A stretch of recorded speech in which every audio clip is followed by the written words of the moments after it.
এক নং ময়লাকান্দা ইউনিয়ন ছাত্রদল কর্তৃক আয়োজিত এক নং ময়লাকান্দা ইউনিয়ন ছাত্রদলের সহ সাধারণ সম্পাদক মোহাম্মদ লাকমে কর্তৃক আয়োজিত এমনকি এক নং ময়লাকান্দা ইউনিয়নের সর্বস্তরের মানুষের দাবি আমাদের এক নং ময়লাকান্দা ইউনিয়নের 3 বারের জনপ্রিয় চেয়ারম্যান এমনকি গৌরীপুর উপজেলা বিএনপির সম্মানিত যুগ্ম আহ্বায়ক সম্মানিত সাবেক যুগ্ম আহ্বায়ক জনাব রিয়াজুজ্জামান রিয়াদ কাকার মুক্তির দাবিতে আজকে আমাদের এই ছোট ভাই যে আয়োজনটি করেছে সেজন্য তাকে আমরা এক নং ময়লাকান্দা ইউনিয়ন ছাত্রদল এমনকি গৌরীপুর উপজেলা ছাত্রদলের পক্ষ থেকে লাল গোলাপের শুভেচ্ছা জানাই।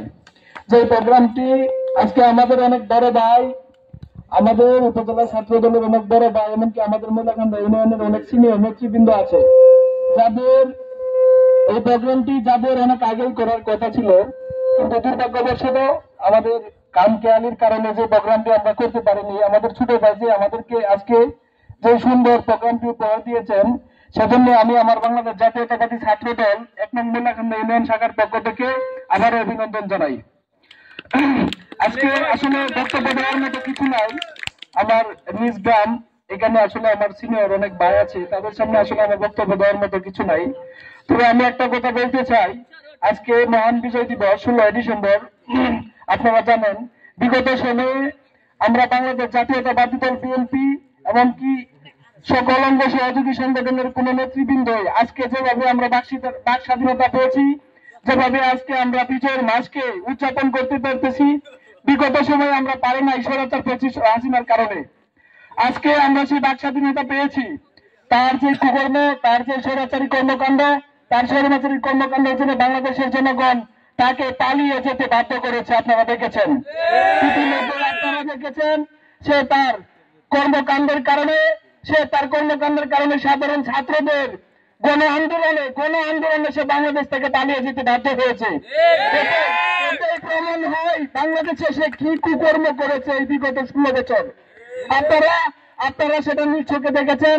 এমনকি সে তার পালিয়ে যাওয়ার কার্য দিয়ে সে আবার প্রমাণ করে দিয়ে গেছে। তো আমি একটা কথা বলতে চাই, এই কোন 25 হাসিনার ফরমায়েশি রায়ে। আর আরেকটা কথা বলতে চাই, এই দ্রুত বিচার ট্রাইব্যুনালের যে জজ, সে আপনারা অনেকে হয়তো জানেন না, সে দ্রুত বিচার ট্রাইব্যুনালে সে অনেক মামলার রায় এবং সেই দ্রুত রায়গুলো সে শেখ হাসিনার সরাসরি শেখ হাসিনার আদেশে সেই দ্রুত বিচার ট্রাইব্যুনালে সে রায়গুলো দিয়েছে। আর সেই জজ কিন্তু শেখ হাসিনার মতো সেই জজ কিন্তু আজকে বাংলাদেশ থেকে পালিয়ে যেতে বাধ্য হয়েছে। আপনারা ইতিমধ্যে জেনেছেন। এমনকি তার বিরুদ্ধে অগণিত মামলা হয়েছে। যে জজের এই ফরমায়েশি রায়ে আমাদের জনপ্রিয় চেয়ারম্যান, এক নং ময়লাকান্দা ইউনিয়নের জনপ্রিয় 3 বারের সফল চেয়ারম্যান, যে ফরমায়েশি রায়ে আজকে কারাবন্দী, সেই জজ কিন্তু আজকে পালিয়ে যেতে বাধ্য হয়েছে। আপনারা এটা দ্বারাও প্রমাণ পান যে এক নং ময়লাকান্দা ইউনিয়নের 3 বারের সফল চেয়ারম্যান সে কি সত্য না মিথ্যা মামলায় আজকে কারাবন্দী। আজকে সে ফাঁসির আসামি হয়ে আজকে কারাগারে বন্দী। আমরা আমাদের এক নং ময়লাকান্দা ইউনিয়নের জনসাধারণের একটাই দাবি, অনতি বিলম্বে আমরা আমাদের জনপ্রিয় চেয়ারম্যানের নিঃশর্ত মুক্তি চাই।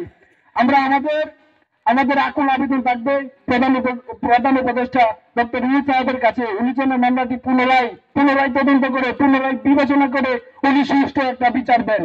সুষ্ঠু বিচারের মাধ্যমে যেন আমাদের এক নং ময়লাকান্দা ইউনিয়নের জনপ্রিয় চেয়ারম্যানকে সসম্মানে কালাস প্রদান করেন। এটা আমাদের গণমানুষের দাবি। আসলে বলার কিছু নাই, অনেক কথা আমাদের সিনিয়র নেতৃবৃন্দ যারা আছেন তারা বলবে। আমি শুধু একটা কথা বলতে চাই, আমরা অনতি বিলম্বে আমাদের জনপ্রিয় চেয়ারম্যানের মুক্তি চাই, নিঃশর্ত মুক্তি চাই। আমরা অনতি বিলম্বে।